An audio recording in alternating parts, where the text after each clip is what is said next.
तो hello hello वालों, स्वागत है आपका आज के नए टॉपिक में। आज हम लोग पढ़ने जा रहे हैं इकोनॉमिक्स का नया टॉपिक, जो कि है पर्यावरण एवं आर्थिक विकास पर एक लेख लिखिए। जो क्या है, पर्यावरण और आर्थिक विकास पर हमें एक लेख लिखना है, जो कि बहुत ज्यादा इंपॉर्टेंट टॉपिक है। ये बहुत बार रिपीट होने वाला टॉपिक है इकोनॉमिक्स में, और ये आता भी है। चलिए इस टॉपिक को शुरू करते हैं। हम लोग क्वेश्चन शुरू करेंगे परिचय डाल के, यानी इंट्रोडक्शन डाल के। क्या लिखेंगे? पर्यावरण और आर्थिक विकास के बीच का संबंध एक जटिल और महत्वपूर्ण विषय है। जो पर्यावरण है और आर्थिक विकास है, यानी इकोनॉमिक ग्रोथ है, उसके बीच का जो संबंध है वो एक जटिल और महत्वपूर्ण विषय है, जिसका क्या होता है विश्लेषण आधुनिक आर्थिक विचारधाराओं में गहरे बदलाव का संकेत देता है। जिसका विश्लेषण क्या है, आधुनिक आर्थिक विचारधाराओं में गहरे बदलाव का संकेत देता है। पारंपरिक आर्थिक दृष्टिकोण में क्या होता है, विकास को मुख्य रूप से भौतिक संसाधनों और उत्पादकता के संदर्भ में देखा जाता था। पारंपरिक यानी ट्रेडिशनल जो पीओवी है किसका, इकोनॉमिक्स का या इकोनॉमी का, उसमें क्या होता है, तो विकास यानी ग्रोथ को क्या है, मुख्य रूप से भौतिक संसाधनों का और उत्पादकता के संदर्भ में देखा जाता था। लेकिन पिछले पिछले कुछ दशकों में क्या है, यह समझ बड़ी है। मतलब यह समझ क्या है, बड़ी है कि जो पर्यावरणीय कारक होते हैं, जैसे प्राकृतिक संसाधन की उपलब्धता और पारिस्थितिकी तंत्र की स्वास्थ्य भी आर्थिक विकास में क्या है, महत्वपूर्ण भूमिका निभाते हैं। जो पहले कुछ ऐसे दशक बीते हैं, इसमें यह क्या है, इसमें यह समझ बड़ी है कि जो पर्यावरणीय कारक है, जैसे प्राकृतिक संसाधन की उपलब्धता हो गई, पारिस्थितिकी तंत्र हो गया, के स्वास्थ्य हो गया, और भी कई चीजें हैं, जैसे आर्थिक विकास में क्या है, महत्वपूर्ण भूमिका निभाते हैं। जब हम पर्यावरण और आर्थिक विकास की चर्चा करते हैं, जब भी हम क्या करते हैं, पर्यावरण और आर्थिक विकास की चर्चा करते हैं, तो यह जरूरी होता है कि हम यह समझें कि किस प्रकार आर्थिक गतिविधियां पर्यावरण को प्रभावित करती हैं। जब भी हम क्या करते हैं, पर्यावरण और आर्थिक विकास की चर्चा करते हैं, तो यह जरूरी होता है, या मतलब ये बहुत ज्यादा इंपॉर्टेंट होता है कि हम ये समझ लें कि किस प्रकार जो है आर्थिक गतिविधियां पर्यावरण को प्रभावित करती हैं, और पर्यावरणीय परिवर्तन आर्थिक विकास की दिशा में कैसे प्रभावित कर सकते हैं, और जो पर्यावरणीय परिवर्तन होते हैं वो आर्थिक विकास की दिशा में कैसे प्रभावित कर सकते हैं, इफेक्ट कर सकते हैं। ठीक है, तो आर्थिक विकास और पर्यावरण के बीच संबंध क्या क्या होता है उसको देख लेते हैं। तो आर्थिक विकास का पारंपरिक परिभाषा क्या है, आर्थिक उत्पादन, आय और जीवन स्तर में वृद्धि। आर्थिक विकास का मतलब ही होता है पारंपरिक भाषा में कि उत्पादन हो जाए, आर्थिक उत्पादन हो, आय में वृद्धि हो, जीवन स्तर में वृद्धि हो, उससे जुड़ी होती है। ठीक है, लेकिन यह अधिकतर पर्यावरणीय प्रभावों को नजरअंदाज कर देती है। मतलब इकोनॉमिक ग्रोथ क्या होती है, वो जो पर्यावरण का संरक्षण या पर्यावरण को, इन्वायरमेंट को क्या करती है, नजरअंदाज कर देती है कि उसका नुकसान हो रहा है या क्या हो रहा है। ठीक है, आर्थिक गतिविधियां जैसे कि उद्योगों की स्थापना हो गई, कृषि उत्पादन, खनन और निर्माण प्राकृतिक संसाधनों का अत्यधिक उपयोग करती हैं। जो आर्थिक गतिविधियां होती हैं, जैसे उद्योगों की स्थापना हो गई, कृषि उत्पादन हो गया, खनन हो गया और निर्माण हो गया, वो प्राकृतिक संसाधनों का क्या करती है, अत्यधिक उपयोग करती हैं। जिससे क्या होता है, पर्यावरण पर दबाव बढ़ता है। जिससे क्या होता है, पर्यावरण पर दबाव बढ़ता है। इस परिप्रेक्ष्य से देखा जाए तो पर्यावरण और आर्थिक विकास के बीच का संबंध पारस्परिक है। इस परिप्रेक्ष्य से देखा जाए तो जो पर्यावरण हो गया और जो आर्थिक विकास के बीच का संबंध है वो क्या है, पारस्परिक है। किस प्रकार से, पहला देखते हैं प्राकृतिक संसाधनों का उपयोग। सबसे पहले तो यूटिलाइजेशन ऑफ नेचुरल रिसोर्सेज। जो प्राकृतिक संसाधन हो गया, जो नेचुरल रिसोर्सेज होते हैं, उनका उपयोग किस तरीके से किया जाए। किसी भी राष्ट्र की जो आर्थिक वृद्धि होती है वो प्राकृतिक संसाधनों पर निर्भर करती है। ये साफ है कि जो किसी भी राष्ट्र की आर्थिक वृद्धि होगी वो प्राकृतिक संसाधनों पर निर्भर करती है। उद्योगों, कृषि, खनन और ऊर्जा उत्पादन के लिए प्राकृतिक संसाधनों जैसे जल, खनिज और जीवाश्म ईंधन की आवश्यकता होती है। मतलब ये उद्योगों या कृषि खनन जो भी है, वो ऊर्जा उत्पादन के लिए जो प्राकृतिक संसाधनों जैसे कि जल हो गया, खनिज हो गया, जीवाश्म ईंधन हो गया, उनकी आवश्यकता पड़ती ही पड़ती है। इन संसाधनों का अत्यधिक और अनियंत्रित उपयोग पर्यावरणीय संकटों का कारण बन जाता है। और इन्हीं संसाधनों का जो हम लोग हद से ज्यादा उपयोग कर लेते हैं, कोई लिमिट में उपयोग नहीं करते, तो वही पर्यावरण के संकट का कारण बन जाता है। जैसे जलवायु परिवर्तन हो जाता है, जैव विविधता में कमी होती है, जल और वायु और मृदा प्रदूषण फैलता है। ये सब ये नुकसान या क्षति होती है पर्यावरण को। दूसरा कह रहा है कि प्रदूषण और पर्यावरणीय क्षति, यानी पोल्यूशन और इन्वायरमेंटल जो डिग्रेडेशन है, उसमें क्या क्या बारे में कह रहा है। तो जब आर्थिक विकास के लिए पर्यावरणीय संसाधनों का अत्यधिक शोषण किया जाता है, जब भी आर्थिक विकास के लिए जो पर्यावरणीय संसाधन होगा उनका अत्यधिक शोषण किया जाता है, तो यह प्रदूषण और पारिस्थितिकी तंत्र की क्षति का कारण बनता है। तो यह क्या बनता है, प्रदूषण और पारिस्थितिकी तंत्र की क्षति का कारण बनता है। उदाहरण के लिए देखें तो औद्योगिकरण और शहरीकरण के परिणाम स्वरूप वायु, जल, मृदा प्रदूषण बढ़ता है। ठीक है, उदाहरण के लिए अगर देखें तो औद्योगिकरण और शहरीकरण क्या है, उसके परिणाम स्वरूप क्या होता है, वायु, जल और मृदा प्रदूषण बढ़ता है। जिससे न केवल पर्यावरणीय संतुलन पैदा होता है, बल्कि मानव स्वास्थ्य पर भी क्या होता है, प्रतिकूल प्रभाव पड़ता है। ठीक है, आगे आते हैं। तो जलवायु परिवर्तन होता है इसकी वजह से, यानी क्लाइमेट चेंज। जलवायु परिवर्तन जो मुख्य रूप से कार्बन उत्सर्जन और ग्रीन हाउस गैसों से के बढ़ते स्तर के कारण हो रहा है। जलवायु परिवर्तन किसके कारण हो रहा है? सबसे ज्यादा तो कार्बन उत्सर्जन हो रहा है और ग्रीन हाउस गैसें हैं, उनके बढ़ते स्तर, उनका स्तर बढ़ रहा है, तो उसकी वजह से जलवायु परिवर्तन हो रहा है। ठंड का समय कुछ नहीं रह गया, गर्मी का समय कुछ नहीं रह गया। देखो ठंडा पड़ना अच्छे शुरू हुई है, पहले अक्टूबर में लोग स्वेटर पहन लेते, तो जलवायु क्लाइमेट चेंजेस हो रहा है। ठीक है, उसका सीधा संबंध किससे? आर्थिक विकास से। आर्थिक विकास की वजह से ये सब हो रहा है। औद्योगिक क्रांति से लेकर वर्तमान समय तक कार्बन उत्सर्जन में भारी वृद्धि हुई है। मतलब जब औद्योगिक क्रांति हुई थी उससे लेकर क्या है, अभी तक प्रेजेंट टाइम तक जो कार्बन उत्सर्जन में भारी वृद्धि हुई है, जो वैश्विक तापमान में वृद्धि, समुद्र स्तर में बढ़ोतरी और मौसम के अनियमित पैटर्न का कारण बन रहा है। ठीक है, जो क्या कर रहा है, जो किसका कारण बन रहा है? सबसे ज्यादा तो हो गया वैश्विक तापमान में वृद्धि के, समुद्र स्तर में बढ़ोतरी के, समुद्र का स्तर बढ़ रहा है और मौसम के जो अनियमित पैटर्न बदल गए, मौसम का पैटर्न बदला, उसका कारण बन रहा है। यह न केवल पर्यावरणीय संकट को जन्म देता है बल्कि कृषि, जल आपूर्ति और बुनियादी ढांचे पर भी क्या करता है? प्रतिकूल प्रभाव डालता है। ठीक है, आगे देखते हैं तो पर्यावरणीय स्थिरता क्या है? पर्यावरणीय स्थिरता और समावेशी विकास क्या है? हालांकि पर्यावरणीय और आर्थिक विकास के बीच टकराव की स्थिति देखने को मिलती है। हालांकि यह है कि जो पर्यावरण हो गया और जो आर्थिक विकास हो गया, उनके बीच जो टकराव की स्थिति देखने को मिलती है, लेकिन यह समझने की आवश्यकता है कि दोनों को एक साथ संतुलित किया जा सकता है। लेकिन यह समझने की आवश्यकता है कि दोनों को एक साथ क्या है? बैलेंस किया जा सकता है। यहाँ स्थिर विकास यानी कि सस्टेनेबल डेवलपमेंट का सिद्धांत महत्वपूर्ण है। सतत विकास, स्थिर विकास जो भी है, उसका क्या है, यहाँ पे सिद्धांत बहुत ज्यादा महत्वपूर्ण दिखता है, हो जाता है। इसका उद्देश्य आर्थिक विकास को पर्यावरणीय स्थिरता के साथ जोड़ना है। मतलब पर्यावरण स्थिर भी रहे और आर्थिक विकास को उसमें जोड़ दे, मतलब पर्यावरण को भी नुकसान ना हो, साथ ही साथ क्या होता रहे, सतत विकास की इस राह पे आर्थिक विकास चलता रहे। ठीक है, आगे आते हैं तो कह रहा है स्थिर विकास का सिद्धांत। तो स्थिर विकास का सिद्धांत क्या है? Sustainable development.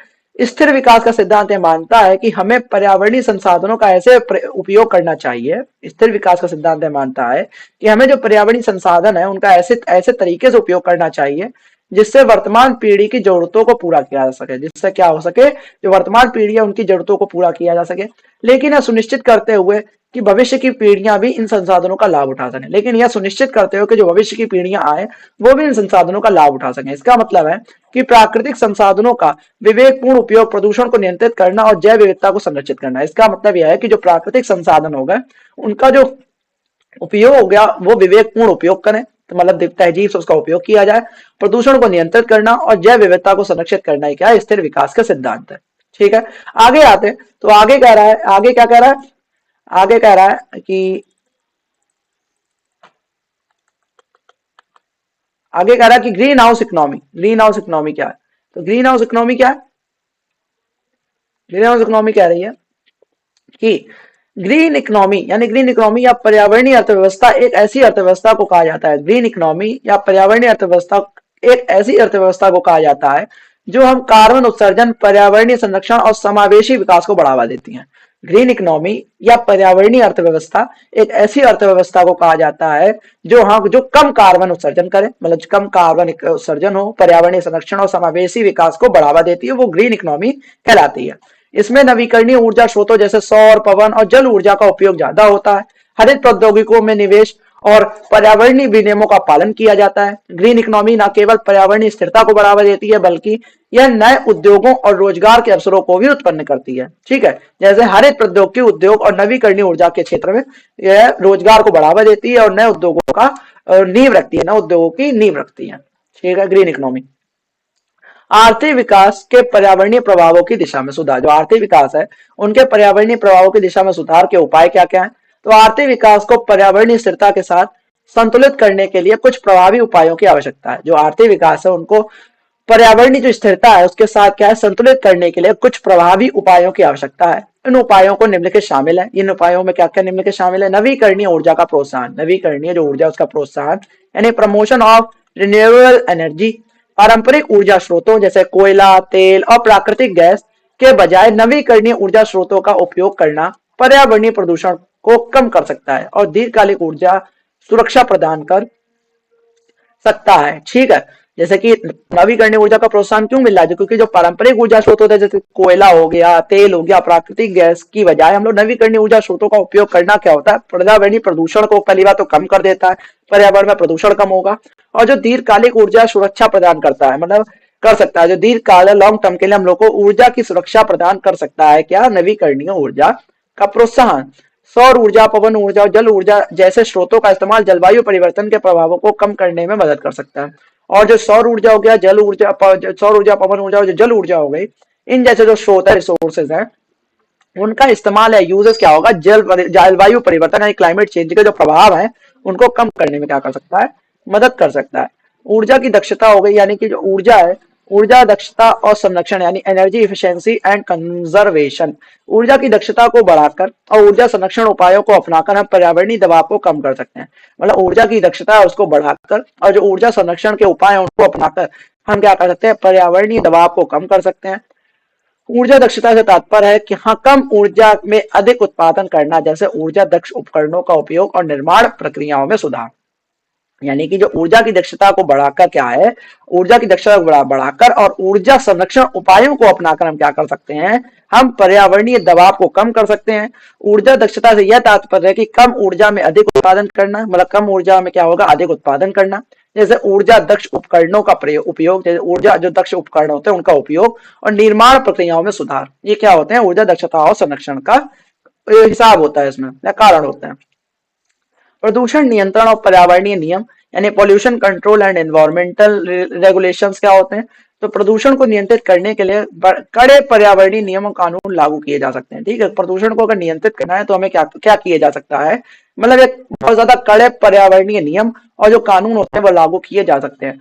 उद्योगों और शहरी विकास के लिए पर्यावरणीय मानक निर्धारित किए जा सकते हैं। जो उद्योग होगा, जो शहरी विकास के लिए क्या हो सकता है, पर्यावरणीय मानक निर्धारित किए जा सकते हैं। जो पर्यावरणीय मानक होते हैं वो निर्धारित किए जा सकते हैं, जैसे कि प्रदूषण स्तर की निगरानी और उसका नियंत्रण। जैसे कि जो प्रदूषण स्तर की निगरानी हो गई और उसका नियंत्रण क्या होता है, जल और वायु गुणवत्ता मानक होता है। जल और वायु गुणवत्ता क्या होता है, मानक होता है। और कचरे के निस्तारण के लिए प्रभावी प्रणालियां, जो कचरे के निस्तारण के लिए क्या होती है, प्रभावी प्रणालियां। हरित प्रौद्योगिकियों के लिए निवेश, इन्वेस्टमेंट या ग्रीन टेक्नोलॉजीज के लिए क्या होगा, उसमें क्या है, सरकारें और निजी क्षेत्र को हरित प्रौद्योगिकियों में निवेश करना चाहिए। जो सरकारें हो गई और जो निजी क्षेत्र हो गए, प्राइवेट सेक्टर हो गए, उनको जो हरित प्रौद्योगिकियों हो गए यानी ग्रीन टेक्नोलॉजीज होंगे उसमें निवेश करना चाहिए, इन्वेस्टमेंट करना चाहिए। जैसे कार्बन कैप्चर और स्टोरेज, जैव ईंधन, अपशिष्ट से ऊर्जा उत्पादन। ठीक है, ये तकनीकें पर्यावरणीय प्रभावों को कम करने के साथ साथ आर्थिक विकास को भी बढ़ावा देती हैं। ये तकनीकें क्या होती है, पर्यावरणीय प्रभाव को तो कम करती ही हैं, साथ ही साथ क्या करती हैं, आर्थिक विकास यानी इकोनॉमिक ग्रोथ को भी बढ़ावा देती हैं। तो इसमें इन्वेस्टमेंट करना चाहिए। ठीक है, तो हम लोग क्या देखेंगे अब कि स्थिर कृषि भूमिका प्रबंधन, स्थिर कृषि का भूमि का प्रबंधन क्या होगा, सस्टेनेबल एग्रीकल्चर और लैंड मैनेजमेंट कैसे करें, कि कृषि के क्षेत्र में स्थिर प्रथाओं का पालन करना। तो कृषि के क्षेत्र होगा उसमें स्थिर प्रथाएं उनका पालन करना, जैसे जैविक खेती, पानी का विवेकपूर्ण उपयोग और मृदा संरक्षण उपायों को लागू करना पर्यावरणीय संतुलन बनाए रखने में मदद करता है। यह कृषि उत्पादकता को बढ़ावा देने के साथ साथ भूमि और जल संसाधनों की दीर्घकालिक सुरक्षा सुनिश्चित करता है। ये कृषि उत्पादकता को बढ़ावा देने के साथ साथ क्या करता है, भूमि और जल संसाधनों की दीर्घकालिक सुरक्षा सुनिश्चित करता है। ठीक है, अब निष्कर्ष देखें तो कंक्लूजन इसमें क्या कह रहा है, कंक्लूजन कह रहा है कि पर्यावरण और आर्थिक विकास के बीच एक जटिल और परस्पर संबंधित संबंध होता है। पर्यावरण और आर्थिक विकास के बीच क्या होता है, एक जटिल और परस्पर संबंधित संबंध होता है। पारंपरिक आर्थिक विकास मॉडल में पर्यावरणीय प्रभावों को अक्सर नजरअंदाज किया जाता था। जो पारंपरिक आर्थिक विकास हो गए और मॉडल में क्या होता था, पर्यावरणीय प्रभावों को अक्सर नजरअंदाज किया जाता था। लेकिन अब यह समझा जा रहा है कि दीर्घकालिक विकास के लिए पर्यावरणीय स्थिरता क्या है, अपरिहार्य है। लेकिन अब यह क्या है, यह समझा जा रहा है कि जो दीर्घकालिक विकास के लिए पर्यावरणीय स्थिरता क्या है, अपरिहार्य है। इसलिए आर्थिक विकास और पर्यावरणीय संरक्षण को संतुलित करने की आवश्यकता है। इसलिए क्या है, आर्थिक विकास और पर्यावरणीय संरक्षण को संतुलित करने की आवश्यकता है। स्थिर विकास का सिद्धांत और क्या है, स्थिर विकास का सिद्धांत और क्या है, स्थिर विकास का सिद्धांत और ग्रीन इकोनॉमी जैसे विचार, यानी ग्रीन इकोनॉमी जैसे जो विचार हो रहे हैं, जो भी हम लोग कर रहे हैं, जो ग्रीन इकोनॉमी जैसे विचार आर्थिक विकास को पर्यावरणीय प्रभाव को नियंत्रित करने के लिए प्रभावी मार्ग प्रशस्त करते हैं। यह सुनिश्चित करना कि आर्थिक गतिविधियां प्राकृतिक संसाधनों का क्या है, विवेकपूर्ण